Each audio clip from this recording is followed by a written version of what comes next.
Good morning, good afternoon, good evening. So today we're going to look at tabbed widgets and the benefits they can bring us to using CATIA 3D Experience.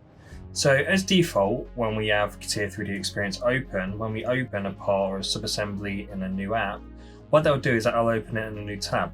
While most of the time this is fine, it can be a little bit clunky to use if you want to start reviewing data side by side. So within the widget layout preferences, which can be accessed by right-clicking on any tab, there is an option here that's enabled by default called Create Widget in New Tab.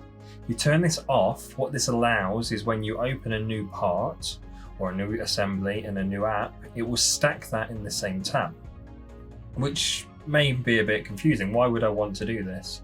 Well, what this does is allows us to stack the windows vertically or horizontally, so we can get a better view and understanding of the data we're looking in context of the assembly as a whole. So you can see we've opened this part here and we can see this part in isolation but also in context as well.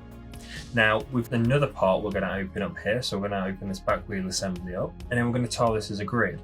Now we can see that we've got 3 parts open in the context of the assembly and we can view all this data as necessary and make any modifications. Again, there are other ways of achieving this. You can open and edit things in context within the same app. However, this can just provide an easier visual quality without having to hide and show objects in different assemblies.